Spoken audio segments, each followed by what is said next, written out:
Friends, സഹകാരി race പ്ലസിൻ്റെ find the roots, അതായത് ചോദ്യങ്ങളുടെ വേര് തേടി എന്ന സെഗ്മെൻറ്റിലേക്ക് എല്ലാവർക്കും സ്വാഗതം. അപ്പോൾ നമ്മൾ ഈ സെഗ്മെൻറ്റിൻ്റെ കഴിഞ്ഞ ഒരു സെഷൻ എല്ലാവരും കണ്ടെന്ന് ഞാൻ വിശ്വസിക്കുന്നു. കാണാത്തവരുണ്ടെങ്കിൽ ഓടിപ്പോയി കണ്ടിട്ട് തിരിച്ചു പോയോ. അതായത് നമ്മൾ ഡിഗ്രി പ്രിലിംസ് അല്ല ഇപ്പോൾ നടക്കാൻ പോകുന്ന മെയ് 24-നും സ്റ്റേജ് 1, ജൂൺ 28-ന് സ്റ്റേജ് 2-ൻ്റെയും ഡിഗ്രി പ്രിലിമിനറി എക്സാമിനേഷൻ നടക്കാൻ പോകും, ഡിഗ്രി ലെവൽ അല്ലേ.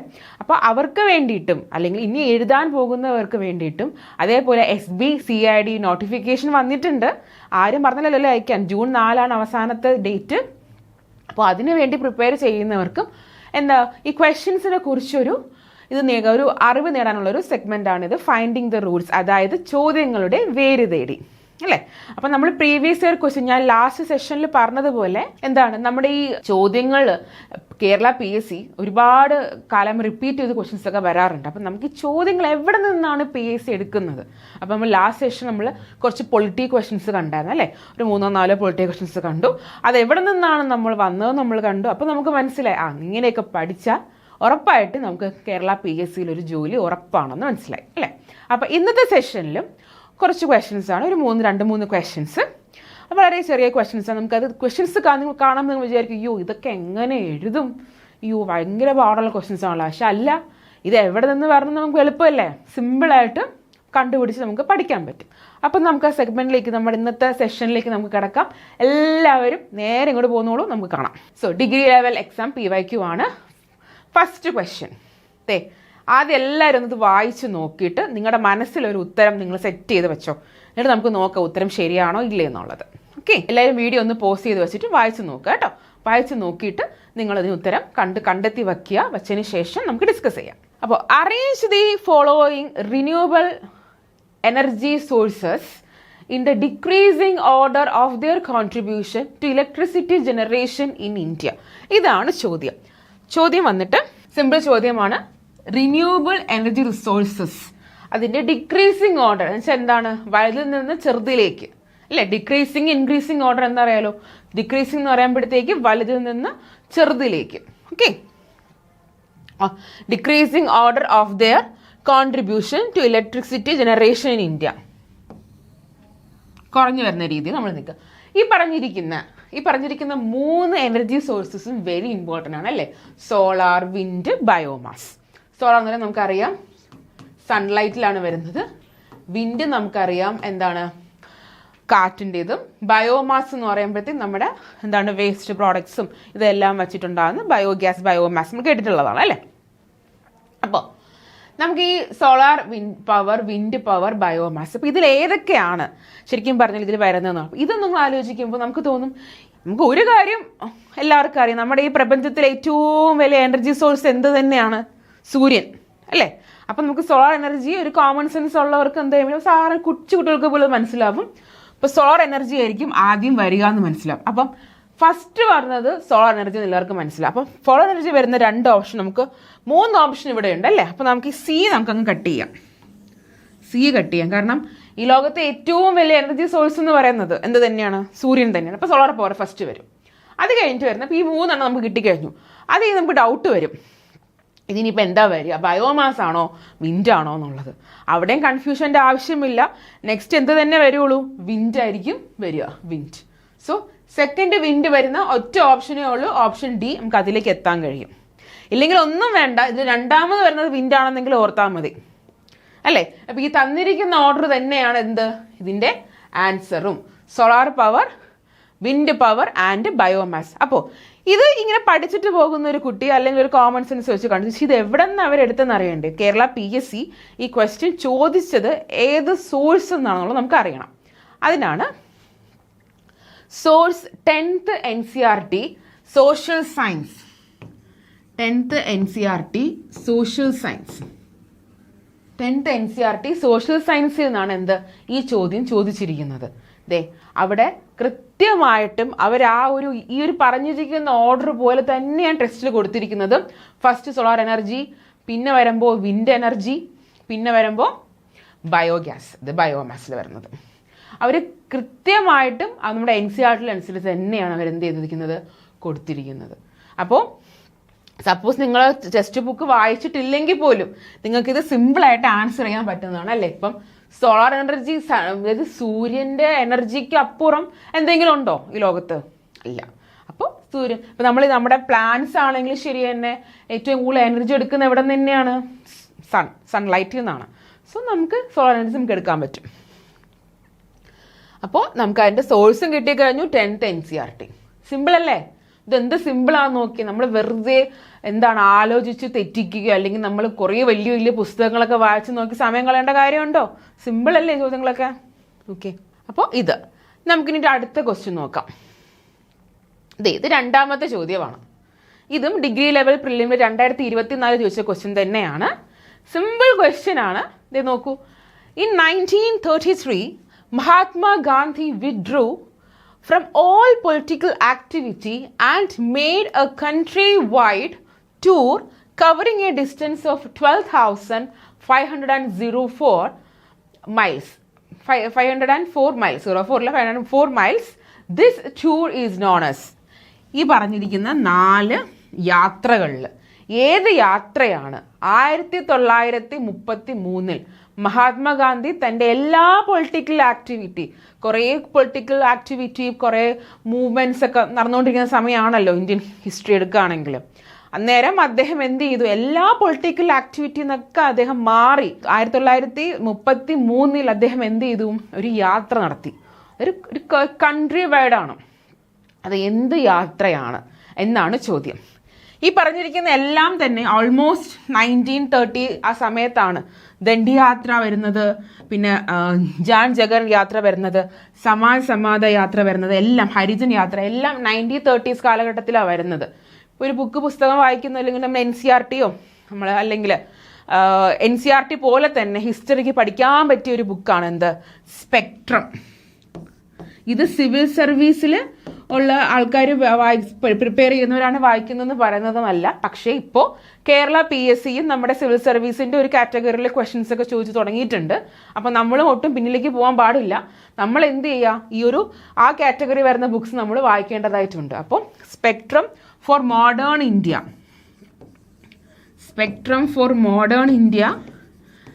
നല്ലൊരു പുസ്തകമാണ്.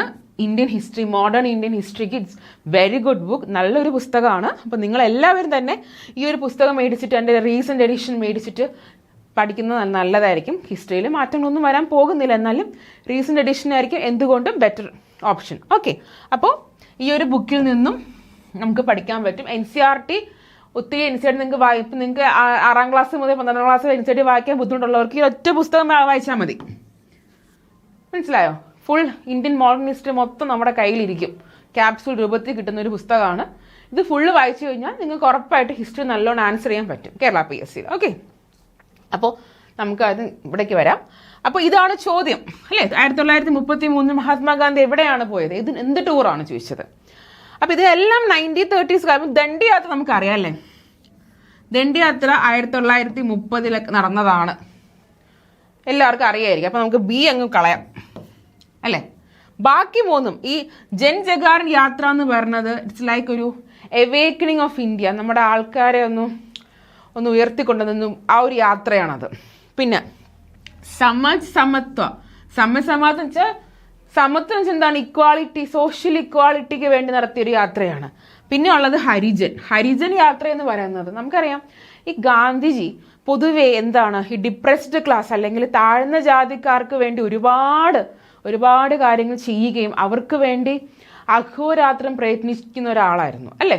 അപ്പം അവർക്ക് എന്താണ് ഒരു സെപ്പറേറ്റ് ആയിട്ട് അവർ ബുദ്ധിമുട്ടുന്നതൊക്കെ വളരെയധികം വിഷമത്തോടെ കാണുകയും അവർക്ക് വേണ്ടി പരിശ്രമിക്കുകയും ചെയ്ത ഒരാളാണ് ആര്? ഗാന്ധിജി.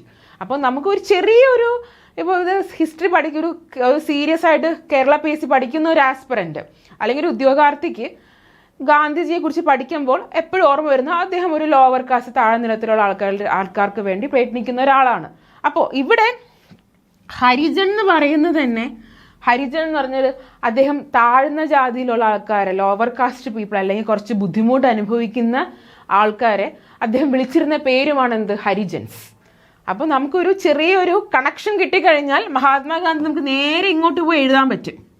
ചെറിയൊരു കണക്ഷൻ കിട്ടിയാൽ സപ്പോസ് നിങ്ങൾക്ക് കണക്ഷൻ കിട്ടിയില്ല എങ്കിൽ തന്നെയും നമുക്ക് ഇതൊക്കെ വായിച്ച് നോക്കുമ്പോൾ ജഗാറിൻ്റെ യാത്ര, ജനങ്ങൾക്ക് ജനങ്ങളാണല്ലോ, സമത്വം കൊണ്ടുവരണം അദ്ദേഹം പോകാൻ, അല്ലെങ്കിൽ അദ്ദേഹം ആ ഒരു കാര്യങ്ങളെക്കുറിച്ച് സംസാരിക്കുമെങ്കിലും അദ്ദേഹം കൂടുതലും ഫോക്കസ് ചെയ്തിരുന്നത് എന്താണ്, ഹരിജനത്തെ കുറിച്ചാണ്. ഹരിജനം അല്ലേ എന്ന് പറയുന്നത്. അപ്പോൾ നമുക്ക് പറയും ഇതെല്ലാം 1933 ഒക്കെ നടന്ന കാര്യങ്ങളാണ്, യാത്രകളാണ്. പിന്നെ വേറൊരു കാര്യം ഞാൻ പറഞ്ഞുതരാം. അതായത് കേരള PSC നമുക്കൊരു ചെറിയൊരു ട്രിക്ക് ഉണ്ട്. കേരള PSCയിൽ എന്തെങ്കിലും ചോദ്യങ്ങൾ ഒരു ബ്രാക്കറ്റിലും കൂടെ അവർ ചോദിക്കുകയാണെങ്കിൽ കുറച്ച് വ്യക്തമാക്കാനാണ്, അവർ ഓപ്ഷൻ വ്യക്തമാക്കാനാണ് ഈ ബ്രാക്കറ്റ് കൊടുക്കുന്നത്.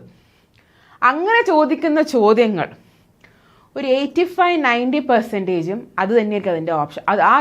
ആ ഓപ്ഷൻ തന്നെയായിരിക്കും അതിൻ്റെ ആൻസർ വരുന്നത്. അതൊരു എക്സ്പീരിയൻസിൽ നിന്നും പല പ്രീവിയസ് ഇയർ ക്വസ്റ്റ്യൻസ് അനാലിസിൽ നിന്നും കിട്ടുന്ന ഒരു ട്രിക്കാണ് ഞാൻ നിങ്ങൾക്ക് പറഞ്ഞു തരുന്നത്. അതായത് കേരള PSC ഒരു ഓപ്ഷനിൽ അതിൻ്റെ ബ്രാക്കറ്റിൽ ഒരു കാര്യം സ്പെസിഫൈ ചെയ്ത് പറയുന്നത് ആ ഓപ്ഷൻ കൂടുതലും ദൃഢമാക്കാനാണ്. കാരണം അത് കുറച്ചുകൂടി വ്യക്തമാക്കി തരാനാണ്. അങ്ങനെ പറയുകയാണെങ്കിൽ നമുക്ക് ഏകദേശം ഉറപ്പിക്കാം അത് തന്നെയായിരിക്കും അതിൻ്റെ ആൻസർ എന്നുള്ളത്. ഇവിടെ ഇതിൻ്റെ ആൻസർ എന്ന് പറയുന്നത് ഹരിജൻ യാത്രയാണ്. ഓക്കെ, ഹരിജൻ യാത്രയാണ് ഇവിടെ വന്നിരിക്കുന്നത്. എങ്ങനെയെന്ന് ഞാൻ നേരത്തെ പറഞ്ഞതുപോലെ നമുക്ക് 2-3 രീതിയിൽ ആലോചിക്കാം. ഒന്ന്, മഹാത്മാഗാന്ധിയെക്കുറിച്ച് ചിന്തിക്കുമ്പോൾ നമുക്ക് ഹരിജനം എന്നുള്ളത് നമുക്ക് എന്ത് ചെയ്യാൻ പറ്റും, അങ്ങനെ കണക്ട് ചെയ്യാൻ പറ്റും. അല്ലെങ്കിൽ ഈ ബ്രാക്കറ്റ് കൊടുത്തിരിക്കുന്ന ഒന്നും അറിയാത്ത കുട്ടിക്ക് ആ ഒരു രീതിയിൽ വേണമെങ്കിൽ കണക്ട് ചെയ്യാം. പിന്നെ ഈ പേര്, ഈ ഹരിജൻ, നമ്മൾ PSC പഠിക്കുന്ന ഒരു ആസ്പിറന്റ് അല്ലെങ്കിൽ ഉദ്യോഗാർത്ഥി എപ്പോഴും കേൾക്കുന്ന ഒരു വേർഡ് തന്നെയായിരിക്കും മഹാത്മാഗാന്ധി, ഹരിജനം. അല്ലെങ്കിൽ ഇപ്പം കമ്മ്യൂണൽ അവാർഡ് വന്നപ്പോൾ അദ്ദേഹം മരണം വരെ നിരാഹാരം കിടക്കാനൊക്കെ അദ്ദേഹം പോയിരുന്നു. അപ്പം അദ്ദേഹം കൂടുതലും ലോവർ കാസ്റ്റ് അല്ലെങ്കിൽ കുറച്ച് ബുദ്ധിമുട്ട് അനുഭവിക്കുന്ന ആൾക്കാർക്ക്, അന്ന് താഴ്ന്ന ജനങ്ങൾ അല്ലെങ്കിൽ താഴ്ന്ന മതത്തിൽപ്പെട്ടവർക്ക് വേണ്ടിയിട്ട് അദ്ദേഹം പരിശ്രമിച്ചിരുന്ന ഒരാളല്ലേ. അപ്പം അങ്ങനെ നമുക്ക് എടുക്കാൻ പറ്റും. സോഴ്സിന് എടുത്തിരിക്കുന്നത് സ്പെക്ട്രം ബുക്കാണ്. NCERTയിലെ തീംസ് ഇൻ ഇന്ത്യൻ ഹിസ്റ്ററി എന്ന് പറയുന്ന ടെക്സ്റ്റ് ബുക്ക് ഉണ്ട് 11ാം ക്ലാസ് 12ാം ക്ലാസ്സിൽ. അതിൽ നിന്ന് തീംസ് ഇന്ത്യൻ ഹിസ്റ്ററിയിൽ പാർട്ട് 3ലും 2ലും നോക്കിക്കഴിഞ്ഞാലും നമുക്ക് 2ൽ നമുക്കിത് കാണാൻ കഴിയും. പക്ഷേ അവിടെ വ്യക്തമായി കൊടുത്തിട്ടില്ല. പുതിയ NCERTയിൽ വ്യക്തമായി കൊടുത്തിട്ടില്ല. പിന്നെ SCERTയിലും ഉണ്ട്. പക്ഷേ കുറച്ചും കൂടി നമുക്ക് പഠിക്കാൻ എളുപ്പം ഈ NCERT എല്ലാം വായിക്കുന്നതിനെക്കാട്ടും നല്ലത് ഈ സ്പെക്ട്രം ബുക്ക് വായിക്കുന്നത് നല്ലതായിരിക്കും. അതിൽ കൃത്യമായി കൊടുത്തിട്ടുണ്ട് 1933 അദ്ദേഹം ഹരിജൻ ഒരു വീക്കിലിയൊക്കെ ഇറക്കിയിട്ടുണ്ട്. അദ്ദേഹം ഈ വീക്കിൽ വന്നത് തന്നെ ഈ ഒരു യാത്രയ്ക്ക് ഇതായിട്ട് മാറും. പിന്നെ അദ്ദേഹം എന്ത് ചെയ്തു, ഹരിജൻ സേവാ സംഘമൊക്കെ തുടങ്ങിയിട്ടുണ്ട്. ഓക്കെ, ഈ ബുക്കിൽ ലാസ്റ്റൊക്കെ പറയുന്നുണ്ട് ഈ കാര്യങ്ങൾ. അപ്പം ഇത് വായിച്ച് നോക്കുന്നത് നല്ലതായിരിക്കും. ഓക്കെ, അപ്പം നിങ്ങൾക്ക് ഇതിൻ്റെ ഒരു ഐഡിയ കിട്ടുമെന്ന് ഞാൻ വിശ്വസിക്കുന്നു. അടുത്തത് നെക്സ്റ്റ് ക്വസ്റ്റ്യൻ. ഈ ക്വസ്റ്റ്യൻ ഒന്ന് എല്ലാവരും വായിച്ചു നോക്കുക. എന്നിട്ട് ആൻസർ മനസ്സിൽ അങ്ങോട്ട് വിചാരിക്കുക. വീഡിയോ ഒന്ന് പോസ് ചെയ്തിട്ട് ഇതിൻ്റെ ആൻസർ ഒന്ന് മനസ്സിൽ വിചാരിക്കുക. എന്നിട്ട് വീഡിയോ തുടർന്ന് കാണുക. ഓക്കെ, ഇത് നമ്മൾ എപ്പോഴും കേൾക്കുന്ന ഒരു സ്റ്റേറ്റ്മെൻറ്റ് അല്ലെങ്കിൽ ഒരാളുടെ ഒരു കോട്ടാണ് നമുക്ക് പറയാം അല്ലേ. During the 18th century, who among the following philosophers said these famous words? നമ്മളെപ്പോഴും ഈ ഞാൻ പറയാം നമ്മൾ പല പുസ്തകങ്ങളൊക്കെ ഇത് കാണാറുണ്ട് അല്ലേ. Man is born free but everywhere in chains. അതായത് നമ്മൾ ജനിച്ചത് വളരെ ഫ്രീ ആയിട്ടാണ്. നമുക്ക് ഒരു ബന്ധങ്ങളോ ബാധ്യതകളോ അല്ലെങ്കിൽ ഒന്നുമില്ല, നമ്മൾ ജനിച്ചു. പക്ഷേ നമ്മൾ ജനിച്ചു കഴിയുമ്പോൾ നമ്മൾ പല കാര്യങ്ങൾ നമ്മൾ ബന്ധപ്പെട്ടിരിക്കുന്നു അല്ലേ. പല കാര്യം നമ്മളിപ്പം സ്നേഹം കൊണ്ടാണെങ്കിലും പലതും നമ്മളെല്ലാം ബന്ധപ്പെട്ടിരിക്കുന്നു എന്നാണ് ഇവിടെ ഉദ്ദേശിക്കുന്നത്. ഈ ഒരു വേർഡ്സ് ആരാണ് പറഞ്ഞത് എന്നാണ് ചോദ്യം. ഇതിൽ പറഞ്ഞിരിക്കുന്ന 4 വ്യക്തികളുണ്ട്. Jean Jacques Rousseau, Voltaire, Baron de Montesquieu and Dennis Diderot. ഇത്രയും പേരാണ് ഇവിടെ കൊടുത്തിരിക്കുന്നത്. ഇവരെല്ലാവരും തന്നെ നമ്മൾ കേൾക്കാൻ ചാൻസ് ഉള്ളൊരു സ്ഥലമുണ്ട്, വേൾഡ് ഹിസ്റ്ററി അല്ലേ. നമ്മളെല്ലാവരും കേൾക്കാൻ ചാൻസ് ഉള്ള സ്ഥലം വേൾഡ് ഹിസ്റ്ററി. ഈ വേൾഡ് ഹിസ്റ്ററി 9ാം ക്ലാസ്സിലെ തീംസ് ഇൻ വേൾഡ് ഹിസ്റ്ററി എന്നൊരു പുസ്തകമുണ്ട്. അത് വായിക്കുന്നത് നല്ലതായിരിക്കും. അതിൽ ഈ ചോദ്യങ്ങൾ വരാം. കാരണം അതിൽ നമ്മൾ ഇങ്ങനത്തെ ഈ ഒരു കുറേ ഈ ഫിലോസഫേഴ്സിൻ്റെ പേര് അല്ലെങ്കിൽ പേഴ്സണാലിറ്റീസിൻ്റെ പേര് നമ്മൾ കാണാനിടയുണ്ട്. അതിൽ നിന്ന് എടുത്തതാണിത്. ഇതിപ്പോൾ ടെക്നിക്സ് ഒക്കെ എന്നോട് ചോദിച്ചു കഴിഞ്ഞാൽ എനിക്ക് ടെക്നിക്സ് ഒന്നും പറയാൻ പറ്റുന്നില്ല, കാരണം ഇത് പഠിച്ചേ പറ്റുള്ളൂ. ഇതിൻ്റെ ആൻസർ എന്ന് പറയുന്നത് റൂസോ ആണ്, ജീൻ ജാക്വസ് റൂസോ. ഇപ്പോൾ റൂസോ പറയുന്ന ഒരു കാര്യമാണിത്. പക്ഷെ എനിക്ക് തോന്നുന്നു നമ്മൾ ഒട്ടേറെ തവണ നമ്മുടെ ജീവിതത്തിൽ കേൾക്കുന്ന ഒരു ഫേമസ് വേർഡ്സ് ആണ് അല്ലേ? ഈ ഒരു man is bone free but everywhere in chains അല്ലേ? കാരണം അതൊരു ഫേമസ് കോട്ടാണല്ലോ, ഫേമസ് ആയിട്ട് ഒരാളുടെ ഒരു പ്രസ്താവനയാണ്. നമ്മളത് സ്ഥിരമായി കേൾക്കേണ്ടതാണ്. ഒരു PSC ആസ്പിറന്റ് കേൾക്കേണ്ടതാണ്. ഇപ്പം നിങ്ങൾ കേട്ടില്ലെങ്കിലും സാരമില്ല. ഇതിൽ റൂസോ എന്ന് പറയുന്ന ഒരു ഫിലോസഫർ എവിടെയെങ്കിലുമൊക്കെ കേൾക്കാൻ ചാൻസ് ഉണ്ടാവും അല്ലേ? അപ്പം ഈ പറഞ്ഞിരിക്കുന്ന വ്യക്തിത്വത്തിൽ, ഈ പറഞ്ഞിരിക്കുന്ന ഫിലോസഫേഴ്സിൽ അല്ലെ വ്യക്തികൾ, ഈ പറഞ്ഞിരിക്കുന്ന ആളുകളുടെ പേരിൽ നിങ്ങൾ എപ്പോഴെങ്കിലും കേട്ടിട്ടുള്ള ഒരാളെ പേരുണ്ടെങ്കിലും അങ്ങനെ നിങ്ങൾക്ക് വേണമെങ്കിൽ ഒന്ന് ജസ്റ്റ് റിസ്ക് എടുക്കാം.